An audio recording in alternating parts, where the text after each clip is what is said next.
Less than 3 minutes into the 2004 thriller The Day After Tomorrow, we see our first Canada Goose logo. And when Dennis Quaid breathlessly props himself up, we see a nice, clean shot of that pristine logo on an unblemished parka. The film was a turning point for Canada Goose, part of a careful marketing strategy implemented by CEO Danny Reese that allows the brand to sell parkas for more than $2,000. But with the company under fire for its use of animal products and with increased competition from other brands, can Canada Goose weather a changing luxury outerwear industry? So how did a Canadian outerwear manufacturer transform into a globally recognized luxury fashion brand? And why are these coats so expensive? One thing that really sticks out is how quickly it's managed to move from a real utilitarian private label company into the luxury space. Before Canada Goose was Canada Goose, it was Snow Goose. And before that, Metro Sportswear Limited. Started in 1957 by Danny Reese's grandfather, Metro Sportswear began in a tiny Toronto warehouse with a focus on high-performance outerwear for Canada's working class. Unlike the prominently branded coats modern-day Canada Goose offers, most of Metro Sportswear's products were meant for other companies to slap their logos onto, like LL Bean and Eddie Bauer. But then Danny's father, David Reese, joined the company in 1972, filled with ideas that would set Metro Sportswear on the path to becoming Canada Goose. This was just one of his innovations, which changed the game not just for the company, but for the industry. David invented one of the first ever down-filling machines, which revolutionized Metro Sportswear's manufacturing process. Instead of filling every garment by hand, a slow, messy, and inexact process, this machine allowed workers to ramp up production with more control over quality. The company became known for its down-filling expertise. It even sold the machines to other factories for a time. But crucially, the down-filling machines opened the door for the company to start making more parkas, its signature item to this day. So in our production lines, we have the capability to manufacture multiple styles, but at any given time, we are producing one style. When Business Insider visited, the factory was focused on the Snow Mantra parka. This $1,895 parka takes 8.5 hours, 247 pattern pieces, and 45 craftspeople to come together. Unlike most garments, which might be sewn together by a handful of people, a single Canada Goose jacket requires a small army. The sewing is the most critical part of it. The fabric must first be cut. In order to support our cutting operations here of approximately 2,000 jackets every day, we consume about 14,000 meters each and every single day. The down stuffed and fluffed. And don't forget the iconic logo. Each production line can pump out up to 300 jackets a day. But Canada Goose declined to tell BI how many finished jackets are stored in the warehouse at any given time. I don't know. That's kind of sensitive, sorry. Each jacket goes through rigorous testing to make sure it will perform as advertised. Tests for strength, color transfer, and resistance check for flaws. This machine rubs up to 40,000 circles on a piece of sample fabric. To capitalize on the company's reputation for quality, in the late 1970s, David started selling Metro Sportswear's parkas under an in-house brand, Snow Goose. You don't probably know the name of any private label company. I don't. All of the luxury brands that we think of rely on branding. It sounds obvious, but they have a logo. You think of Louis Vuitton's LV, you think of Gucci's Horsebit. Snow Goose really took Canada Goose from something that only people in the clothing industry and the garment industry, the manufacturing industry would have heard about into something that everyday people on the street would recognize and hear about. They didn't cost $1,000 yet, but the private label gave the company a stepping stone to the Canada Goose prices we see today. But how do you convince folks to buy your new brand name label? Prove you can keep people warm. In the 80s, Metro Sportswear did. It developed the Expedition parka for the United States Antarctic program. This was the company's warmest parka yet, with a windproof outer shell and resistance to temperatures down to minus 30 degrees Celsius.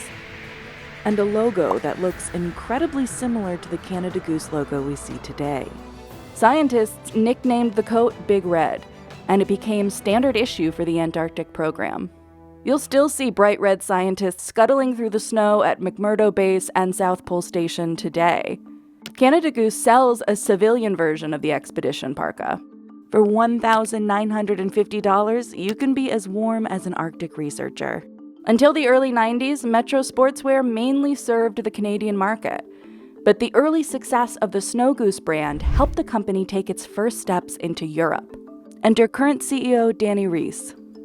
He discovered that Snow Goose was already trademarked in the region. So in 2000, Snow Goose became Canada Goose. One really important question, is Canada Goose prepared to provide people with parkas if we hit an apocalyptic ice age? Absolutely. That's a question I don't get every day. Before Danny took over as CEO in 2001, he was already pushing the company into the future. I was our company's first customer service representative answering phones. I set up our first email. I cannot operate a sewing machine. But other than that, I've done pretty much every role, from packing jackets to sweeping floors, taking out garbage as a kid, to answering the phones and typing letters. When Danny asked his father to step aside so he could run the company, revenue sat at just $2 million. Danny told Forbes that at the time, Canada Goose had a cult following in the coldest places on Earth, but that cult following made for a small market. He wanted to cast a wider net, but first he needed to convince regular people they needed high-performance outerwear. So he made it a luxury. Probably the most recognizable symbol of that shift is the logo. The first Canada Goose logo was a nod to the Snow Goose logo, featuring a goose with its wings outspread. But in the early 2000s came the emblem we know today. The patch is supposed to make wearers feel like they belong to a club. Instead of solely catering to a niche market of folks who need these parkas, he shifted the company's focus to high-income urbanites in cold climates who might want these parkas. So going up market for Canada Goose meant going from something that people bought because they needed it to people buying it because they want to buy it. It means raising prices, marketing to a more luxury clientele, selling in more luxury stores. The price of luxury came to about $1,000. The issue was Canadian city dwellers didn't seem to be interested. Every Toronto store owner Danny pitched the company's new catalog to turned him down.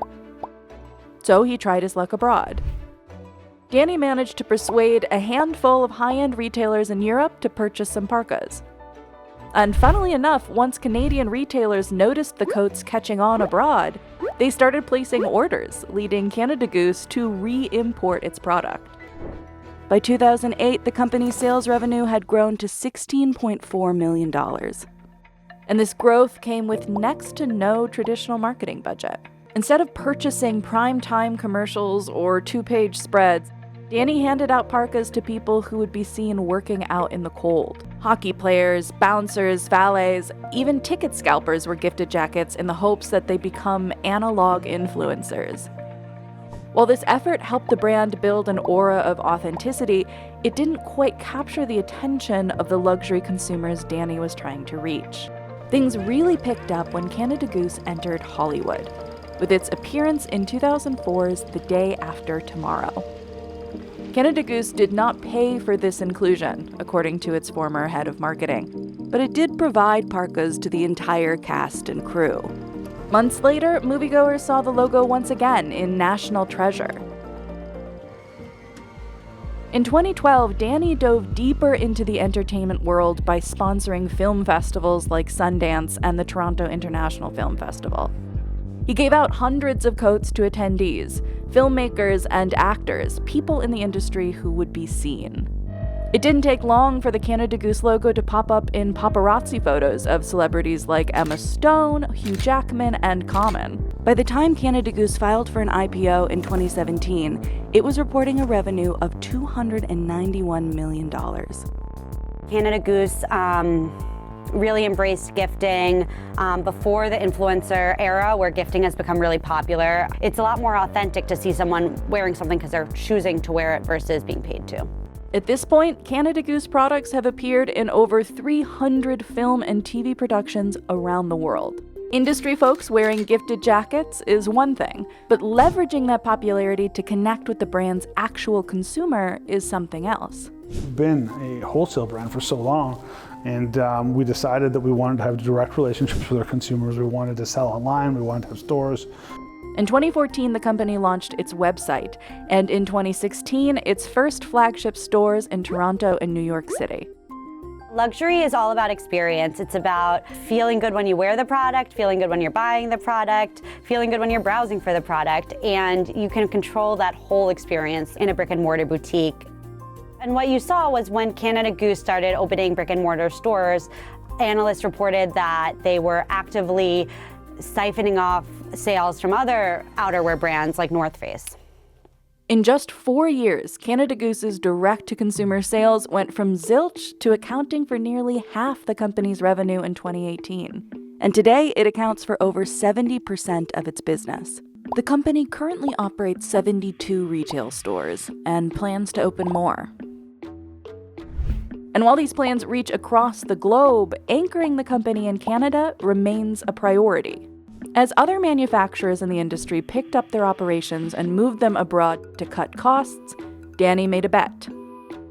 We thought, well, if we could stick around and stay made in Canada for say 5 years while everyone else left, that we would be in this great position 5 years later because we'd be amongst the only people left making stuff in Canada, and that's what happened. As a result, we had this competitive advantage where we were an industry leader at Made in Canada. Canada is really cold, and so you trust that if this is made in Canada and people in Canada wear it, it's gonna keep me warm in New York, or it's gonna keep me warm in London. It also is a signifier of quality. People assume that if something is made in Canada versus made in China, there's gonna be more dedication to quality and making sure it works as a performance garment. You see this with Hermes. Most of their products are still made by hand in France. You see it with Brunello Cucinelli. Their sweaters are made in Italy in a factory town. Yet the company has moved some of its manufacturing abroad. Its knitwear line, introduced in 2017, is manufactured in Italy, and some down-filled items come from Romania. Gloves and mitts are made in China. If you scroll down to product info on Canada Goose's FAQ page, you'll see that the company says it intends to find a Canadian manufacturer for gloves and mitts. But knitwear will stay abroad. The official reasoning for this being that's where the experts are. Losing control over your supply chain, you just lose some of that authenticity that you have really capitalized on and kind of sold as your brand. So far for Canada Goose, this has not been a problem. The brand's most notable controversy comes from its use of fur and feathers. In 2015, the organization Animal Justice filed a complaint with Canada's Competition Bureau, saying that Canada Goose's description of its coyote trapping practices as humane was false and misleading. The complaint was dismissed in 2016, but protests by PETA and other animal rights activists intensified. Protesters appeared at store openings, at the company's IPO, even outside Danny's house in 2021. Just over a month after that protest, Canada Goose announced its intention to end the use of all fur in its products. Danny has never said outright that the backlash is what moved him to make the change. To us, it was an intuitive decision to stop using fur and to become a more sustainable company. But that didn't stop PETA from claiming victory. Luxury brands and fur have always gone hand in hand. Fur is a limited product, which means exclusivity. It's expensive, it's warm. What you're seeing in response to environmental concerns or animal welfare concerns is some luxury brands moving away from fur. Montclair, Dolce & Gabbana vowed to stop using fur. Canada Goose vowed to stop using fur. It's really hard to tell how much of that is a business reason in terms of people are not buying fur and how much of that is marketing move to make the brand seem more palatable in response to critics. Canada Goose wouldn't stop cold turkey, however. It laid out a multi-year plan for ditching fur, starting with ceasing the purchase of fur by the end of 2021 and the manufacturing by no later than the end of 2022. The functionality of fur worked in such a way as it protected a person's face in the extreme cold weather or in windstorms and things like that. There's no specific material that replaces it. We very much focused on the construction of our hoods and all the surrounding elements to make sure that they were equally as functional as they were before when they did have fur. Fur hasn't been Canada Goose's only animal rights controversy. Activists have also taken issue with the company's use of down. In 2017, PETA released a video that supposedly depicted mistreatment of geese at Canada Goose's down supplier. A PETA spokesperson told BI that afterward, Canada Goose agreed to diversify its products away from down. PETA has since removed mention of Canada Goose from the video, but there's little indication these controversies have hurt Canada Goose's sales. While profit has fluctuated for Canada Goose over the years, annual revenue has grown pretty consistently. It's been inching closer and closer to $1 billion since 2022. The shift to direct-to-consumer has caused a dip in wholesale revenue that has analysts cautious about Canada Goose's future. In response to the strategy change, wholesale revenue fell 41% for the 2024 fiscal year. Direct-to-consumer has a lot of long-term growth potential, but moving away from wholesale so quickly has already caused some issues. Over the last 5 years, the company's stock value has plummeted about 70%. In October 2024, Wells Fargo downgraded the stock from equal weight to underweight. And basically that means that it's no longer going to perform, or they don't expect it to perform similarly to its luxury peers. They expect it to perform not as well. The brokerage cited diminished brand heat as the main reason for the downgrade. Mentions of Canada Goose on social media fell 24% in the third quarter of 2024. At the same time, there was 11% growth in mentions of other outerwear brands. A lot of luxury stocks have struggled this year, and it's a reflection of the macro environment. In May 2024, Canada Goose updated its long-term goals. It outlined 3 main areas of focus: strengthening the DTC experience in person and online, expanding product lines, and simplifying internal operations. The creation of new categories moves Canada Goose's focus away from its core line of down-filled products, including parkas with $1,000-plus price tags.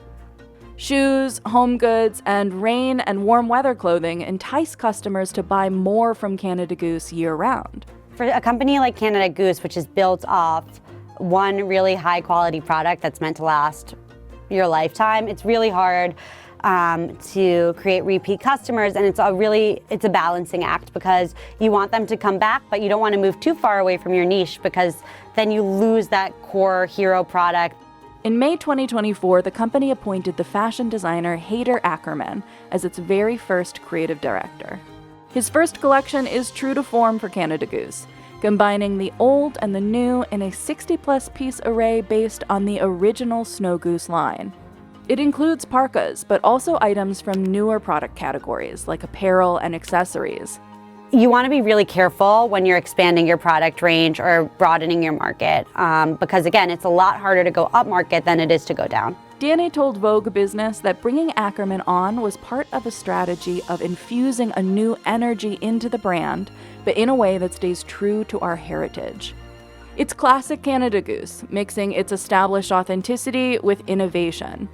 One thing that would be really smart for Canada Goose to do is move into different styles of winter jackets. So the key is to maybe make a new winter jacket style that people want. They don't necessarily need it. Their old Canada Goose will keep them warm, but it's a new look. It's hot. It's what everyone's wearing. Overall, analysts seem to be cautiously optimistic about the future of Canada Goose. But as the company navigates its strategic shift, only time will tell if it can soar to new heights or if it's just winging it.